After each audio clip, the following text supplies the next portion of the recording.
Embeera ebadde ya bunkenke ku katale k'abasuubuzi wa Ndegeya, abamu ku bo bwe bakedde okwekumamu ogutaaka ne balumba woofiisi ya ssentebe waabwe Jonathan Gita.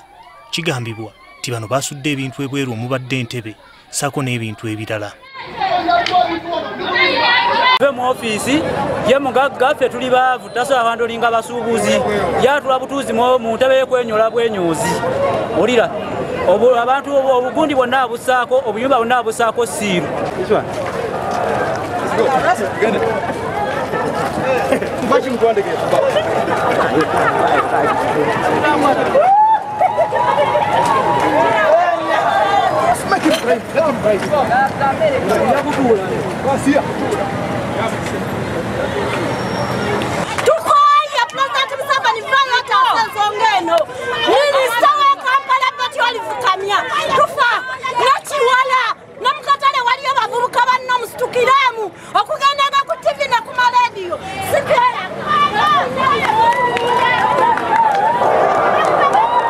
Wabula nga bino byonna bigenda mu maaso, poliisi okuva ewa Ndegeya etuuse mu kifo kino n'ebaako abantu beekutte. Okusinziira ku poliisi abakwatiddwa bavunaana okukuma mu bannaabwe muliro kwekalakaasa ssaako okwonoona ebintu. Abaami 3 n'abakyala 2 abakwatiddwa olunaku olwaleero ku misango naddala ogw'okukuma omuliro mu bantu. Abalala tukyabanoonyerezaako ku bigambibwa okuba nti waliwo ssente ezibbiddwa mu ofiisi eyo n'okwonoona ebintu bya ofiisi. Bano 5 bakuumibwa ku poliisi ewa Ndegeya ng'okunoonyereza kugenda mu maaso. Abasuubuzi abakolera mu kifo kino emberebezi ya bino byonna bagitadde ku kitongole ki KCCA okulemererwa okutegeka okulonda mu kifo kino.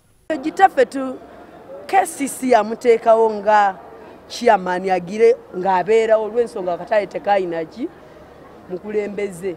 Lwaki Jennifer Musi, Executive Director, Minister of Local Government, KCCA, Kawempe Division, never stakeholders, Bala CCC, lwaki tutuuza meeting, general meeting, netumanya bizibu ki abasuubuzi be balina, lwaki balinda abantu okumala okwekandaga ne bakuba. Kati bo balina bukuukulu bwabwe emabega naye ffe kye tusalawo bateekewo okulonda tulonda akalulu kalamule kyokka kye twagala okusinga okudda okukyankalanya akatale. Gita baneebuuza abasuubuzi oba jangu ku gulawundi teri yamulonda kuba ffe Jennifer yatugamba wakaseera wiiki 3 naye katugenda mu myaka 6. Kiraba? Wabula abasuubuzi abamu bategeezezza nga bwe waliwo bannakigwanyizi abagala okutabangula emirembe mu katale kano. Adibya budibi katale kaffe akatale kakola tuli mukola mirimu gyaffe baveeri batucyankalanya basolooza abayayi kuva wakiseka mu Katanga bajja balemesa emirimu gyaffe. Amyuka omwogezi w'ekitongole ki KCCA Robert Kalumba atutegeezezza ng'ekitongole bwe kiri mu kutegeka okulonda obukulembeze. Kola ku kibayita market ordinance etteeka eritukkiriza okulonda kyekyoka ekyagaanya naye nga ko enteekateeka weeziri. Ayanukudde n'abasuubuzi abagamba nti bagibwako ssente ze batategeera bulungi. Ssente ezo tetuzimanyiiko era tujja kirondereza naye buli muntu yenna amanyi akola mu akatale nti waliyo essente zirina okusasula buli mwezi. Endooliito ezeekuusa ku byobufuzi mu butale obwazimbibwa ekitongole ki KCCA zize zeeyoleka lwatu olw'ebigambibwa nti KCCA kakaatika obukulembeze ku bantu nga ne gye buvuddeko Lord Mayor ne bakkansala ba KCCA bakikubaganyaako ebirowoozo. Gerard Ruyima, NTV, Akawungeezi.